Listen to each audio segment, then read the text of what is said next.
পরিণতে সেখানেও বামফ্রন্ট বিরোধী পঞ্চায়েত ছিল, সিন্ধুক পাথরে ছিল, বনকোলে ছিল, বিজয়নগরে ছিল। রাজ্যে বামফ্রন্ট ত্রিপুরাজ্য থেকে সাংসদ নির্বাচিত হয়ে যান বামফ্রন্ট। এডিসির 28টা আসনে 28 জন নির্বাচিত হন বামফ্রন্টের প্রতিনিধি। কিন্তু তাই বলে কোন পঞ্চায়েতে কোন ওয়ার্ডে যদি সেখানে বামফ্রন্ট বিরোধী কংগ্রেস বা টিউডিএস, তখন মথা বিজেপি ছিল না, তাদের প্রতিনিধি থাকলে সেই প্রতিনিধির কোনো সম্মান ছিল না। সে প্রতিনিধি তার যে অধিকার এটা প্রয়োগ করতে পারতেন না, এরকম না। আমি 21 বছর আমার মন্ত্রিত্বকালে এই সাবরুমের মনুকেন্দ্র থেকে প্রতিনিধিত্ব করে সাবরুম মহকুমার যতগুলি ব্লক, সাতচান্দের পঞ্চায়েত সমিতি, রূপাইশ্বরীর ব্লক অ্যাডভাইজারি কমিটি, পরে হয়েছে পোয়াংবাড়ি ব্লক, সেখানকার ব্লকের মিটিং গুলাতে প্রায়শই উপস্থিত থাকতাম। বিরোধী প্রধান, বিরোধী মেম্বাররা সমান অধিকার নিয়ে তাদের এলাকার উন্নয়নের কথা বলতে পারতেন। আমাদের এলাকাতে এই চাই, আমাদের এলাকাতে এই সুযোগ আসেনি। যথারীতি সরকারের সাধ্য অনুযায়ী, এলাকার পরিস্থিতি অনুযায়ী নির্বাচিত সরকার, নির্বাচিত পঞ্চায়েত সেখানে কখনো দল দেখেনি। শুধু তা না,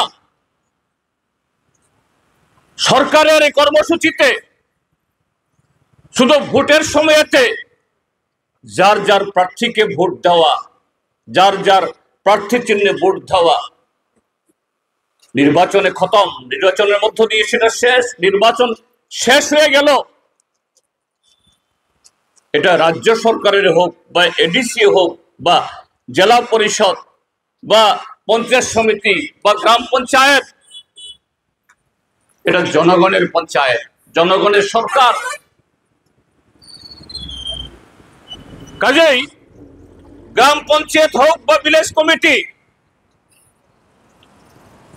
তার কোন প্রস্তাব গ্রহণে, পরিকল্পনা গ্রহণে গ্রাম সভা করে সেই বছরে কোন ওয়ার্ডে কোন রাস্তা অগ্রাধিকারের ভিত্তিতে হবে,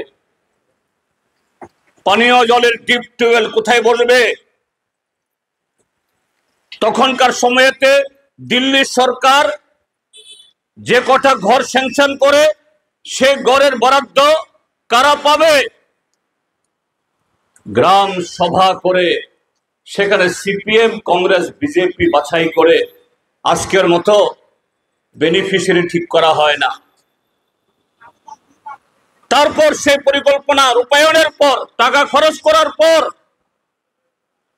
মানুষের মনে যাতে কোনো সন্দেহ না থাকে, মানুষ যাতে বুঝতে পারে সরকারের প্রতিটি টাকা মানুষের টাকা। কাজে সে টাকা কোথায় গেল, কোথায় খরচ হলো, কিভাবে খরচ হলো, মানুষকে জানান দেওয়ার জন্য বই ছাপিয়ে আবারও গ্রাম সভা করে মানুষের কাছ থেকে সেখানে প্রশ্ন করা হয়, আপনাদের কোনো বক্তব্য আছে কিনা।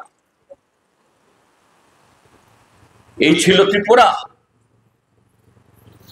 গণতন্ত্রের বিকেন্দ্রীকরণ, সত্যিকারের অন্তিম ব্যক্তি, দুর্বল ব্যক্তি, আমরা যারা দল করি সেখানে দলের পক্ষ থেকে কেউ না কেউ বলার সুযোগ পায়। কিন্তু যে দল করে না, কোন দল করে না, তার কথা কে বলবে? কাজে তাকে বলা হয় অন্তিম ব্যক্তি। সে অন্তিম ব্যক্তি কথা বলার সুযোগ পায় কোথায়? গ্রাম সভাতে। এবার এই ওয়ার্ডে 10টি ঘর হবে। আমাকে একটা দিন, আমার ঘর অমুক ওয়ার্ডে রাস্তা নেই, কাজেই এবার যে গ্রাম পঞ্চায়েতের রাস্তা হবে, সুলিং হবে, কালভার্ট হবে, আমার বাড়ির পাশে যে রাস্তাটা ঠিক করো। সেই মিটিংটা সিপিএম, কংগ্রেস, বিজেপির নামে ডাকা হয় না, গ্রাম সভা।